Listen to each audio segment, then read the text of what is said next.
Proper PC cooling is far more important than you might think. What's up, everybody? It's Don with the Don Tech. In today's episode, we're going to be going back to our computer build. These are all the parts we have so far, and we're going to be looking at a CPU cooler.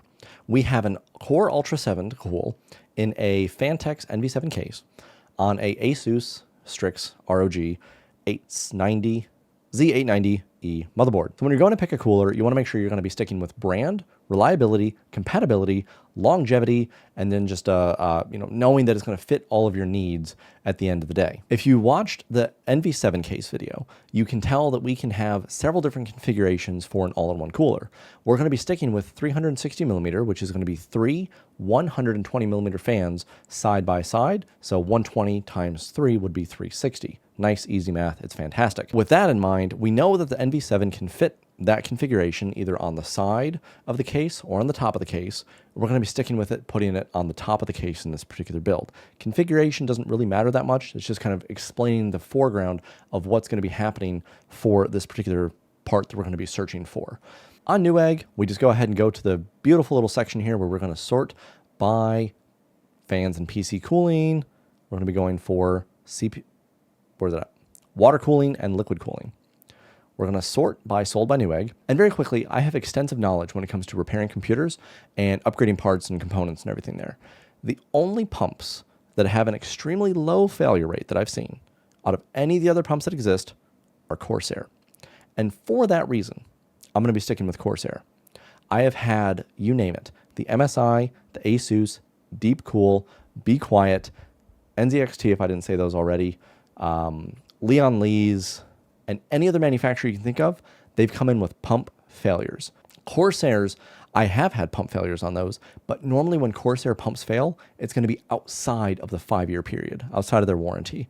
And they don't usually leak when they fail. They just stop working, which is nice. Because when they start to leak, even though the liquid itself is not a conductive material, it can just like stain, it can cause issues, and it's just not, fun to have to clean up your entire case. The only other all-in-one cooler I've used, and I've actually been using it for far greater than its life, has been from Fractal. Fractal had an absolutely wonderful cooler. Let's see if we can find it real quick. They don't make this type anymore, but Fractal had an all-in-one cooler. It was not RGB. If I got a picture of it, I can throw it up in post, and it looked absolutely beautiful. It had the ability to daisy chain the fans, and they all connected to the actual radiator itself. It cut down a lot on a lot of the cabling needs, which was wonderful. They don't make that anymore, and I don't have the same, the proper points to be able to use it. And I've been using this since 2018, so I'm beyond the 5-year period, but it still keeps that CPU at 33 degrees Celsius on idle and about 60 degrees under load. Cannot ask for anything more. I'm very sad to see that go, but it's kind of where we're at. Given that, the most reliable pump that exists on the market is from Corsair. I do not have the luxury of time of having parts fail. So when I build computers, I don't want to think about it. I don't want to worry about it. I want it to just do exactly what I need it to do. And that's why I'm going to stick with Corsair yet again. Their pumps are just tried and true and known for not having any issues. Challenge though, and the problem that I have with Corsair coolers at this point is the iCUE software that controls it. I despise the iCUE software. Every computer I've had to install it on, it gives issues, it faults out, it breaks, the lights don't work correctly, it has issues communicating with the devices that are connected, and it's just all the software. You reinstall the software and it works just fine. I don't like the software. And I scrolled just far enough to find the exact solution, and that's going to be right here. The Corsair Nautilus 360 RS liquid cooler, non-RGB. I don't mind having RGB lights. I like configuring them to different colors. Mainly white builds and everything are really, really nice. They look great as an aesthetic piece. And then you get some colors in there to kind of, throw some things around. It's really, really nice to have some RGB. So I'm not against RGB, but I'm against Corsair iCUE software. And this is a perfect happy medium. It has the same exact pump that they would sell on their higher end series, but it doesn't come with any of the RGB stuff. The fans are basic fans. The pump itself is just very basic. It's just black. This cooler itself as well also has the ability to daisy chain its fans together. They don't always really demonstrate the most important part of some of these components. They just talk about the coolest parts, no pun intended. But you know, you want to actually see that, okay, these are all like daisy chained available. They don't even really like mention that. So all these fans can daisy chain and connect to each other on a single 4-pin PWM connector. That's really nice because it cuts down on the amount of fans you have. And then you have this fan right here, this lead that will connect to your motherboard. Boom, that's it. My plan is to take that Corsair, this cooler, and add on 3 more Lian Li fans that I already have in the case that will just pretty much bring the build together, and I don't have to worry about an additional software or additional cabling for the iCUE stuff. So this was actually a little bit simpler of a video to show because it cuts down on a lot of stuff that you get. RAM, you have choices. Other components, you have a lot of choices. Coolers, you either stick with an air cooler or you go with Corsair for the liquid cooling. I would not ever recommend any other liquid cooler because I've seen every single one fail and leak, and you just don't want that. So let's go ahead and go over here to the PC part picker, CPU cooler. We're going to do the, let's see, Corsair Nautilus. They do have an RGB version of the Nautilus, but we're just going for the RS, non-RGB.